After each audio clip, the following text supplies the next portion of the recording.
Okay, so today we're going to continue talking about some concepts from Chapter 3 in your textbook. Remember, Chapter 3 is all about the hydrostatic equation. And so we're going to continue doing a few example problems related to hydrostatics, and one of the applications of that is pressure transmission. So we'll talk about those two things today. Now, regarding the homework assignment, I wanted to give you a hint on one of the problems that's included on that assignment, problem number 2. It is a two-part problem where you're given some scenario of a mountain. And we know, of course, at sea level, where the elevation according to sea level is 0, that the atmospheric pressure is 101 kilonewtons per meter squared, and that's the absolute pressure of the atmosphere. The gauge pressure of the atmosphere is 0, since by definition gauge is measuring some pressure relative to the atmosphere. So the absolute pressure is given, and the reason why we're working in absolute pressures on this problem is it's a vapor pressure type problem. So remember, in gas law type problems are some of the applications I mentioned where we'll continue to work in absolute, where for most of the other situations it makes more sense to describe pressure in terms of gauge. But this is an absolute pressure problem. We know at sea level water boils at 100 Celsius. And what I'm asking you is, at what temperature will the water boil at the top of this mountain, where the elevation is 4,100 meters? And you're given a relationship that characterizes the change in pressure and the change in the boiling temperature of water. And so as the pressure of the atmosphere decreases, so does the boiling temperature of the water. Because what we kind of already know going into this is that the atmospheric pressure on top of the mountain is going to be less. If you've ever driven a car up a mountain, you know your ears are popping, and that's because there's a pressure change as you go up through elevation. And in fact, this is a hydrostatic relationship. Hydrostatics, the same idea that I showed you in class on Thursday, delta P is delta H times gamma. That works for liquids and gases. It's not just in a tank of water that applies. That also applies in the atmosphere. And the characteristic that we're going to use for air is a fluid, and we can look up out of a table or calculate the unit weight of air. So in this problem, use the unit weight of 11.8 newtons per meter cubed, and what you'll do is find out what's the pressure up on top of that mountain.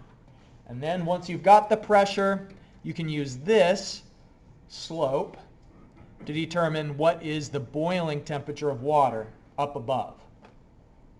So it's just kind of a two-step problem, and I wanted to reiterate that delta P equals delta H times gamma applies in gases as well as liquids. Now, it applies in gases as long as the density is constant. And that's true through the first 10,000 feet of atmosphere. But then as you go further up into the stratosphere and beyond, then the change in pressure is no longer linear. But for purposes of this problem, we can just assume a linear change in the pressure with elevation. So occasionally I'll throw out a couple of key ideas on these homework problems. More often I won't. And you can sort through the key ideas by piecing together what we've done in the examples, talking with your classmates just to kind of address what are the main concepts that apply in homework problems. And if you get stumped, I'm always happy to help. My office hours are usually pretty quiet, so you can call me on Teams or send me an email, all that I've gone over before. So before we move on, any questions related to this key idea slide? Okay, let's review. Just because it's been a long weekend, maybe it's easy for knowledge to leak out of your mind during those long weekends. I would like you to use both the full hydrostatic equation and the abbreviated hydrostatic equation, just to refresh your memory on how both of those apply, to determine the to determine what is the absolute and the gauge pressure at location 2. So it's here at location 2 that's at a depth of 35 meters. So what's the pressure down there?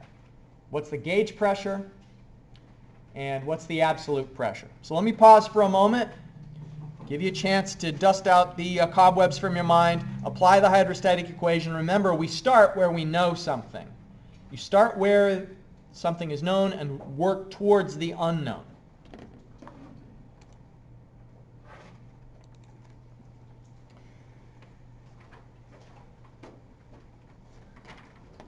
Okay, when we use the full hydrostatic equation, we can rearrange the hydrostatic equation. So the full hydrostatic equation is P1 divided by gamma plus Z1 is equal to P2 divided by gamma plus Z2.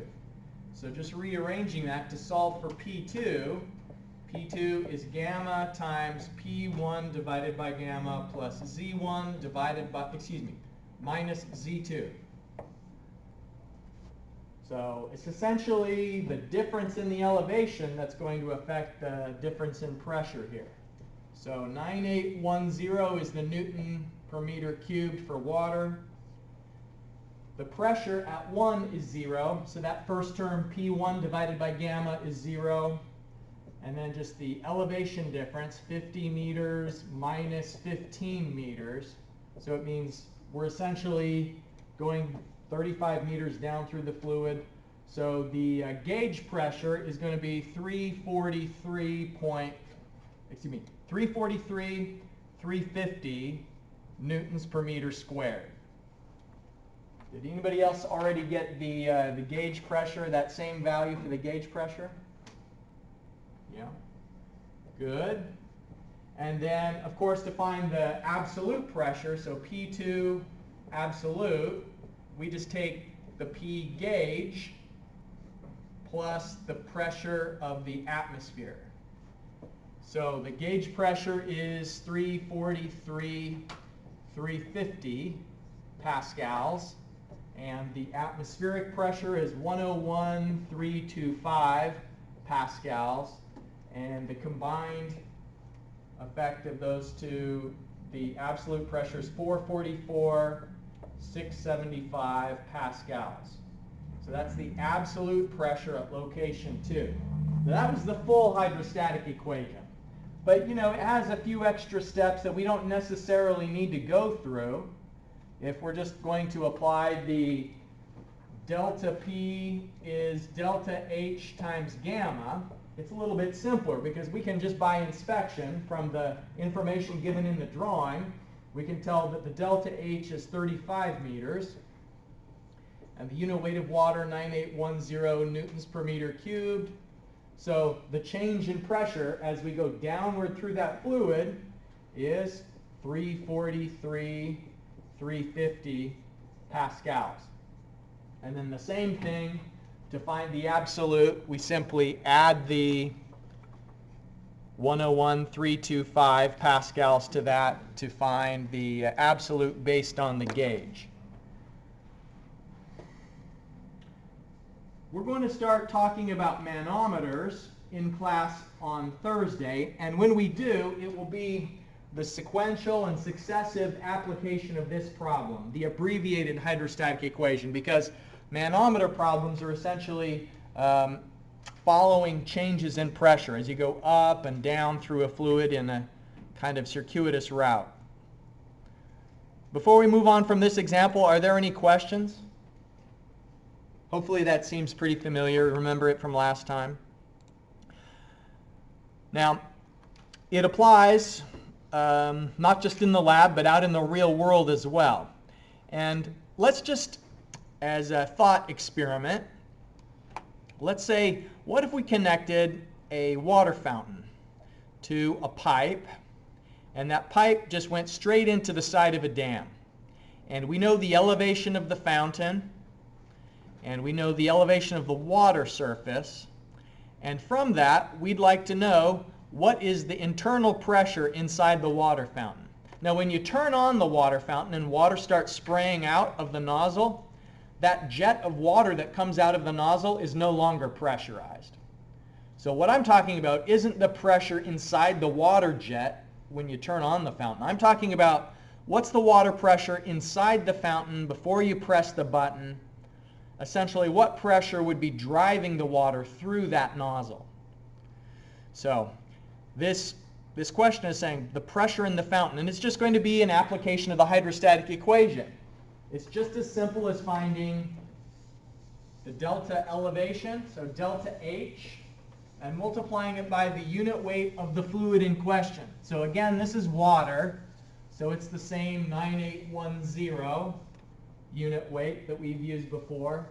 And now we just need to know the delta H, and that's with these water surface elevations. Water surface elevation most commonly would be given relative to sea level. So for this one, if we know the reservoir and the fountain, then the delta H, if you find the difference between the two, is 27.11 meters. Okay, so that pipe goes into the reservoir at a vertical distance of 27.11. So we're not talking about how long the pipe is. We're not talking about like the inclined distance from the edge of the reservoir to the fountain. This is just only the vertical difference between them. It's the vertical difference that affects the change in pressure. So 27.11 meters of elevation difference and the unit weight of water. So what that means is that the pressure in the fountain would be 265,949 pascals. And maybe you don't have a sense of whether that's a lot of pressure or a little bit of pressure. SI units are unfamiliar, and even when it comes to pressure measurements, you don't really know necessarily what would be typical. In a water distribution network, a low pressure would usually be about 240 kilopascals. You wouldn't want your city water to go too much lower than that under normal operating conditions. If it's an emergency and there's a fire and you're really extracting a large volume of water, it's okay if on a temporary basis the pressure drops lower than that. But they like to keep water pipes pressurized to avoid something called backflow. And that's where if someone's on a house on a hill and they open up their spigot, if the pressure is low, sometimes the water can go backwards towards the rest of the system. And that can cause contamination. And so it's just to prevent contamination that they like to have the pressure stay 240 kilopascals or above. Okay, so what we found here is the pressure in the water fountain. Now, if the fountain itself, because of the strength of the seals and other things, what if it has a maximum allowable pressure of 850 kilopascals? Then how high can the reservoir go? I'm going to pause for a second. I'd like you to calculate what's the maximum water surface elevation that can be permitted to cause that pressure of 850.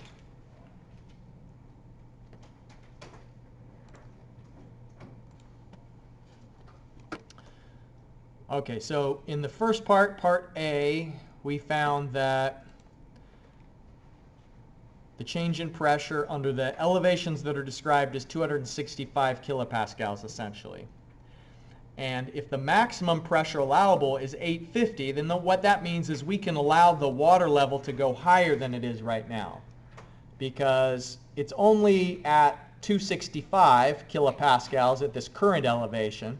So if the depth inside the dam goes higher, that's going to be increasing the pressure at the fountain. So in other words, we're solving this hydrostatic equation. We know the unit weight, 9810 newtons per meter cubed.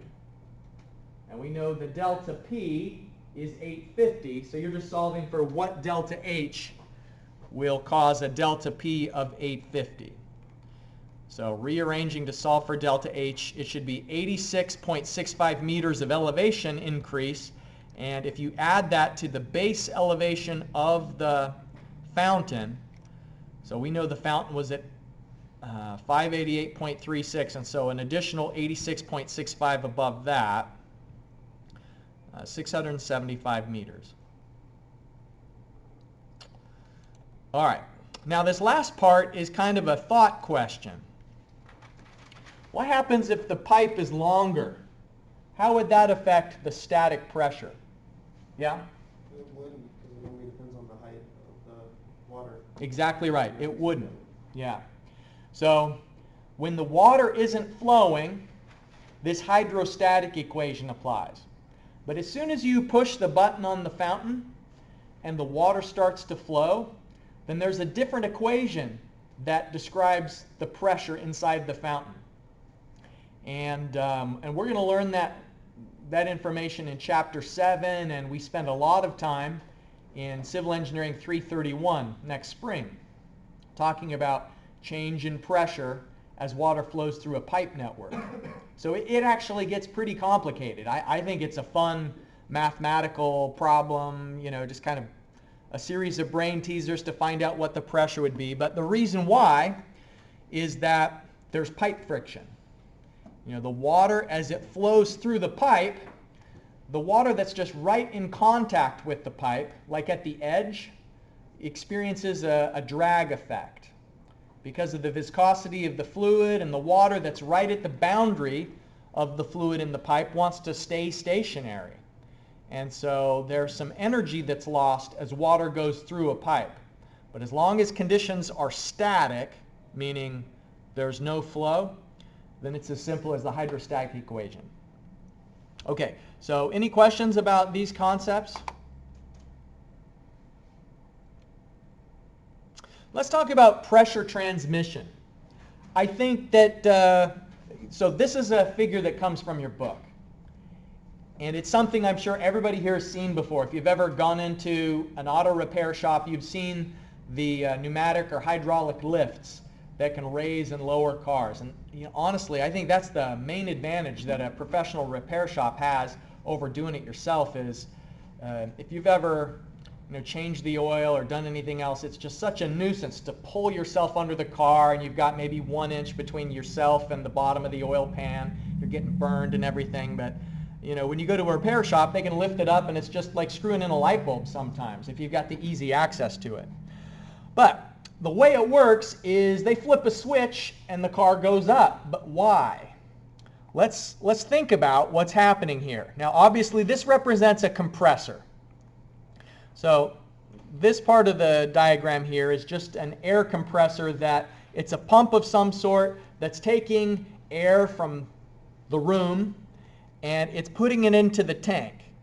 So it's compressing the air, increasing the pressure, and that pressurized air is flowing through this pipe and into the headspace above the hydraulic oil. Headspace is kind of a specialized term that just means if there's gas above a liquid, we call that gas above the liquid the headspace. And so like in a gasoline storage tank, for example, there's the fuel in the tank, and then there's the volume of air and fuel mixture above it. That's called the headspace. And so here what we're doing is we're putting more and more air into here, and the pressure of that air is transmitted through the oil. Let me just draw a little sketch. Man, in the olden days, we used to have projectors that would go onto whiteboards, and we could draw all over the image, but they get so angry every time I start drawing on the image now. So I really have to restrain myself, and I'll do it on the whiteboard instead. So what we have is this tank that has air and oil, and of course, the air pressure is acting downward on the surface of the oil, and it's connected by a tube over to this other cylinder. And what it effectively does is it transmits the pressure through the oil onto the 25 centimeter diameter steel that's lifting and lowering this car. And so the machine is over here, and you can put the machine in any corner of the shop that you've got. And the tubing is generally flexible, or at least it can be routed through whatever conduit you have available. And it enables you to lift because of the effect of pressure transmission. And so let's put some numbers to this, because it kind of illustrates an important point, that this is more than just about changing the location of where pressure is applied. It's also a force magnifier. It can give you, I'm sure you're familiar with the phrase mechanical advantage, you know, like with levers and pulleys. A similar thing is possible when it comes to pressure transmission, where we can lift enormous, heavy loads by increasing the area over which a force is applied. So let me show you what I mean by that. Force is pressure times area. By definition, think about pressure and the units that pressure has. Newtons per meter squared. So the way that this is able to lift a force, the car maybe is 1,000 kilograms, right? And so if it's 1,000 kilograms, then it would be 1,000 kilograms multiplied by 9.81, so it would be 9810 newtons acting downward, and that's a force. And the force of this car acting over some circular area, because this is a circular thing, that's causing a pressure. Pressure is force divided by area. So this fluid is pressurized, and by turning on the compressor, you're able to resist the pressure of the car going downwards, and it comes into an equilibrium. So let's just take as an example, what if this compressor is capable of achieving 600 kilonewtons per meter squared? So that's the capacity of the compressor, and that's what we've got it set at. And the drawing says that this is a 25 centimeter diameter cylinder.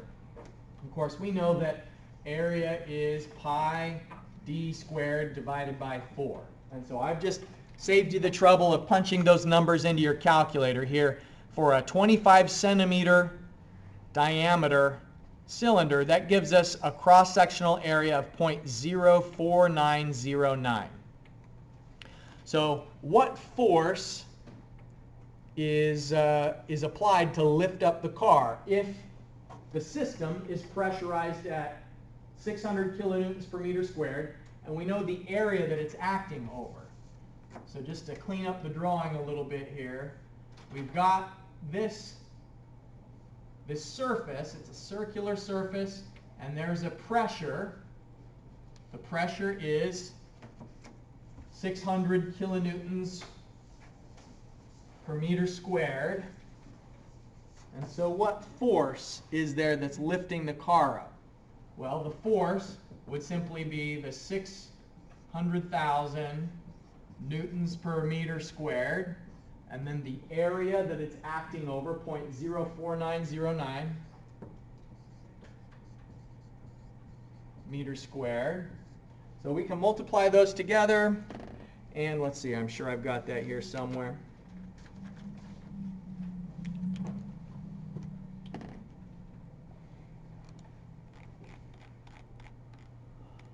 $29,454 newtons. So you can see from what I've drawn here that the pressure in the air transmits down through the fluid, and you know, as we go down through this oil, the pressure increases a little bit more. Not a lot, because you know, we're probably going down, what, like half a meter through oil. So if it was 600 kPa at the interface of the air and the oil, maybe it's 600.5. And then when we go sideways, it doesn't change at all. And then when we go up through the fluid, the pressure decreases again. And so the pressure, since these are both at the same elevation, the pressure upward is the same magnitude as the pressure of the air acting down on the fluid, because these are at the same elevation. Okay, so does this make sense that we're able to determine the force that's being lifted by measuring the pressure and the area? Any questions so far? Now, what kind of blows my mind a little bit is all you have to do to lift the car is turn on the compressor. It adds a little bit more pressure inside here. And so if we turn on the compressor and now it's 605 kPa, think about what's going to happen. Does that mean if you turn it up and the pressure is a little bit higher, does it mean that the car is going to shoot into outer space? Like it's just going to be completely launched? No, obviously not. That's like one extreme. We can dismiss the extreme and maybe find the realistic answer in the middle. So if you turn on the compressor just a little bit more, what's going to happen to the vehicle? It's going to equalize the pressure. So it's going to go up. So why would the car going up equalize the pressure? Like why would that be, like we want it, the system is going to work to become in equilibrium. It's in equilibrium right now as depicted at 600. So we pressurize a little bit more. Why would that lift the car up? Does that push the oil up? Okay, it does. It pushes the oil up. So you know how they're on the same elevation right now? If we pressurized it a little bit more, what it would do is it would lift it a little more. So it's not going to be at the same elevation.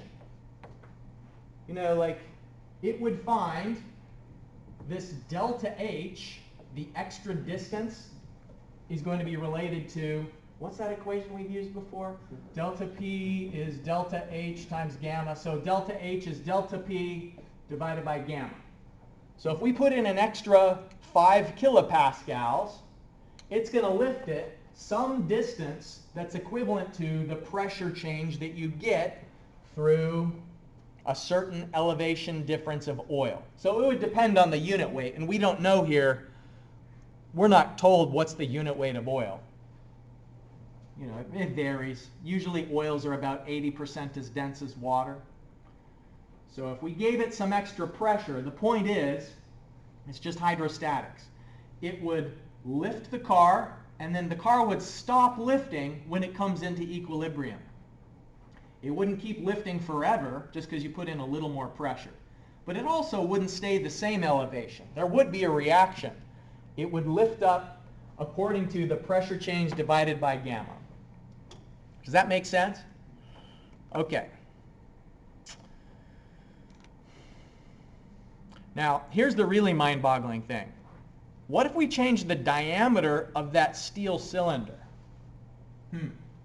Now, what was our equation here? Force is pressure times area. So we're keeping the compressor at 600 kilonewtons. It's still capable of achieving, 600 kilonewtons. This compressor has the same specifications.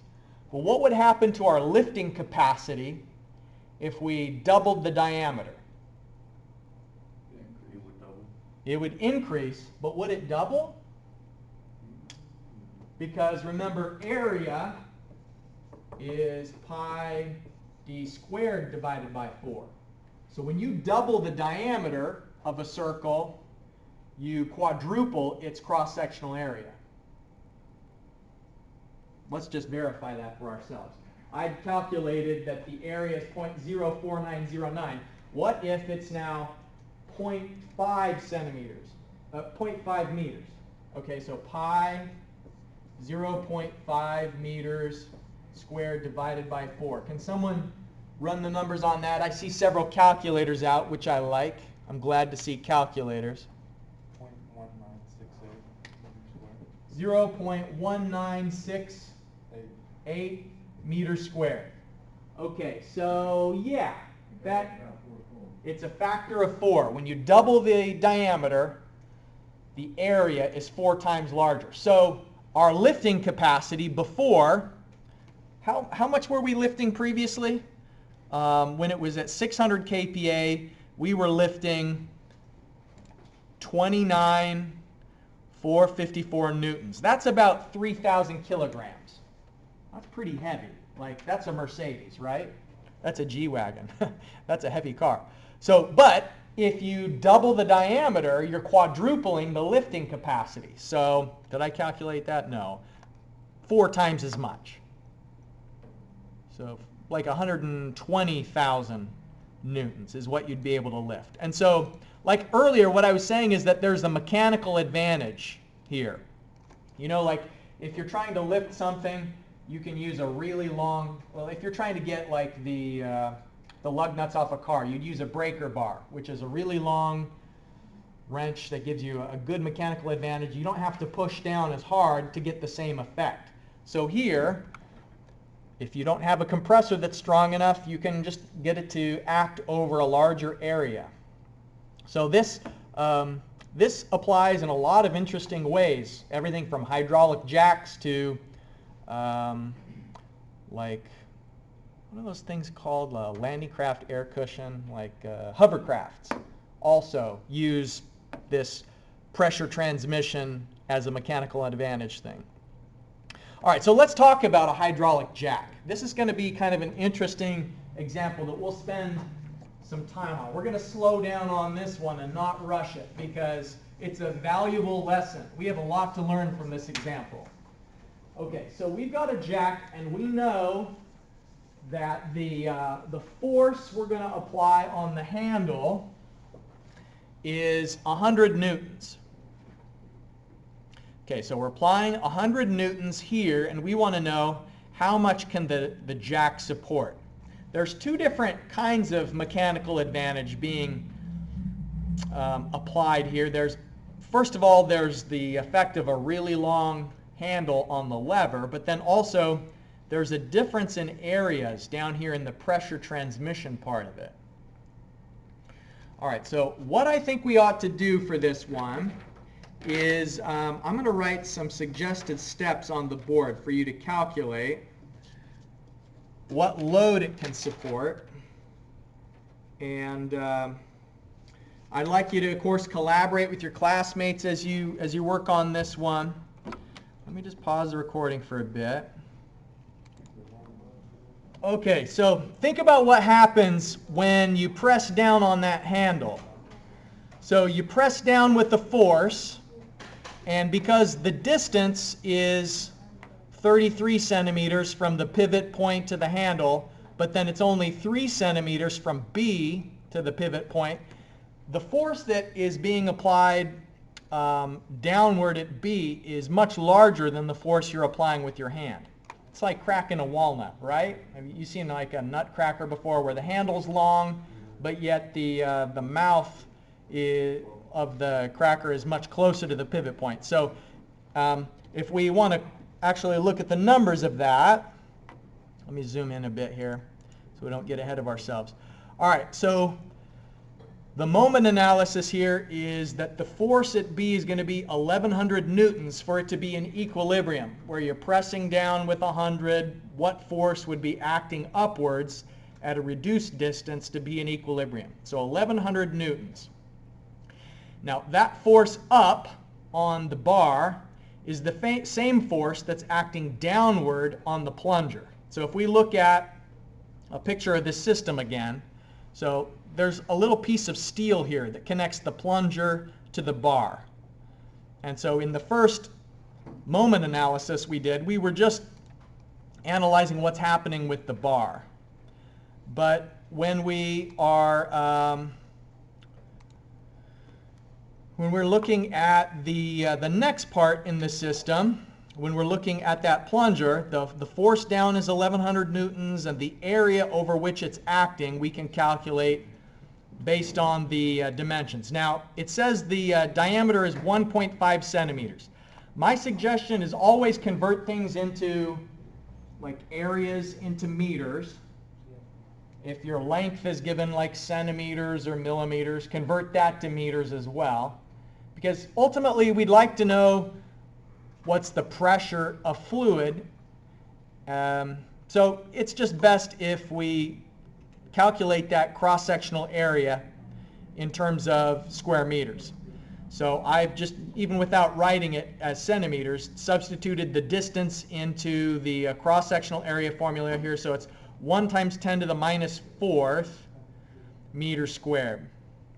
So any questions so far on this? If we're finding the pressure on the bottom of the plunger, that's going to be the same pressure that exists in the fluid. So it was a certain amount of force applied over a relatively small area. So we're just pressing down with 100 newtons, but it pressurizes that fluid to 6 megapascals. That's really high pressure. I have a firewood splitter that kind of acts a little bit like this. It's like one of the hand-operated firewood splitters, and it's constantly leaking hydraulic oil because, you know, to crack a log and you're using a really long handle that you're cranking it causes some tremendous pressures inside of the system, and that's the same case here. Really high pressures. Okay, so we found the pressure in the fluid, and now that pressure is acting over a larger area at 2. It was a relatively small area at 1 because it's just 1.5 centimeter diameter, but at 2, up here we see that it's 5 centimeters. So the cross-sectional area will be larger. So we calculate what's the area of that second plunger, so 0.0196 square meters, and it's the same pressure acting upward on that surface that was caused by the plunger acting downward at the other surface. So ultimately, the force it's capable of lifting is going to be 12,222 newtons, and that's a real increase of compared to the 100 newtons that we started off with.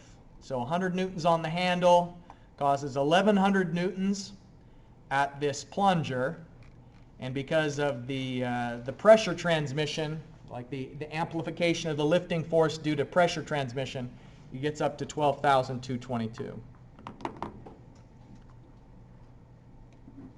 So, any questions about that?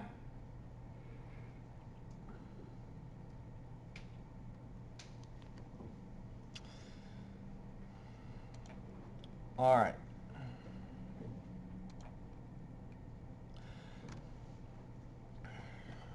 Now, there's a variety of different ways that we can measure pressure.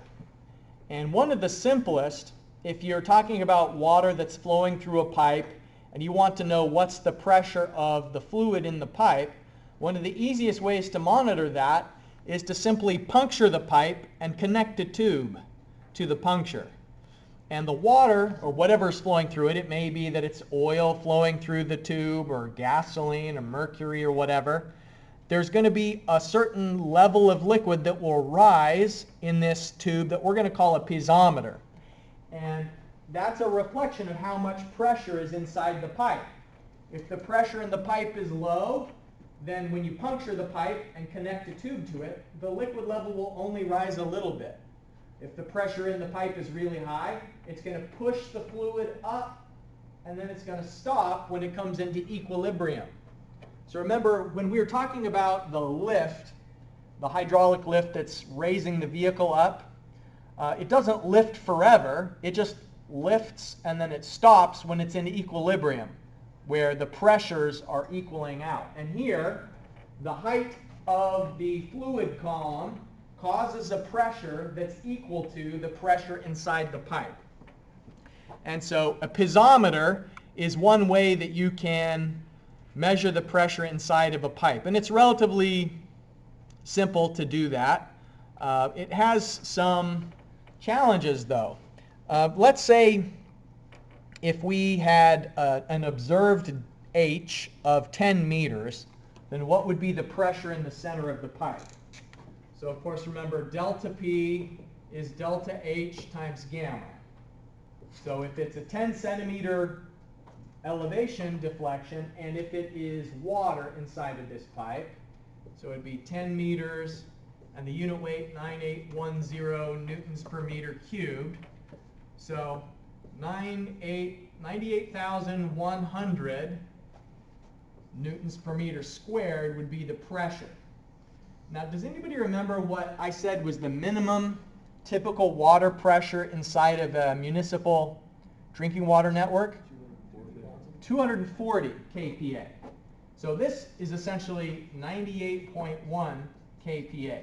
And what I said is your minimum 240 kPa is like the lowest pressure you'd like to see in a water network, and they may go up to about 850 kPa at the high end of the scale. So think about, would it be practical to measure pressure using piezometers? You know, like the pipes that are running down the center of the road here 3rd Avenue's in front of the building. If we wanted to monitor the pressure, just to see where things were at, You'd have to have piezometers like the size of a football field. they'd need to be so tall. To measure 850 kilopascals, I mean the delta H of the piezometer you need to see is 850 kilonewtons per meter cubed divided by 9.81 kilonewtons per meter, oh let's see, that was meter squared for a pressure. Meter squared, and this is meter cubed. So, you know, that's like 90 meters. You need to have 90 meter tubes sticking up out of the ground. So, you know, piezometers are a simple way to measure pressure, but they're not good for measuring big pressures. Piezometers are effective for monitoring relatively small pressures. And we actually will use a piezometer in the lab this semester when we're doing a Bernoulli equation experiment. And so they're not completely useless, but there are some limitations on how effective they are in the real world. So on Thursday, we're going to talk about some methods that can allow us to measure big pressure changes with a smaller deflection, so that we wouldn't need to have 90 meters of tubing sticking up out of the ground. The other issue, besides that really big delta H that will occur, is that piezometers aren't effective for gases. They'd only be effective for liquids. So if you have air that's going through this pipe, and then you puncture the pipe and connect a tube to it, the gas would just escape out of that tube. It's not going to come into the same equilibrium that a liquid will. So piezometers are useless for gases. Although they're impractical for liquids, at least there are some applications that they can be applied. And so when we start talking about different types of manometers on Thursday, they'll be overcoming both of these limitations, the large deflection and the gas problem. So any questions from anything we've gone over today? I think that's it for today. Yep. All right, so let's just take one last look at these announcements to make sure we're all on the same page. There's homework 2 that comes up on Thursday, and fluid mechanics lab today at 2 o'clock and 3 o'clock. You've got the handout, and the report from last time needs to be uploaded to Blackboard before lab.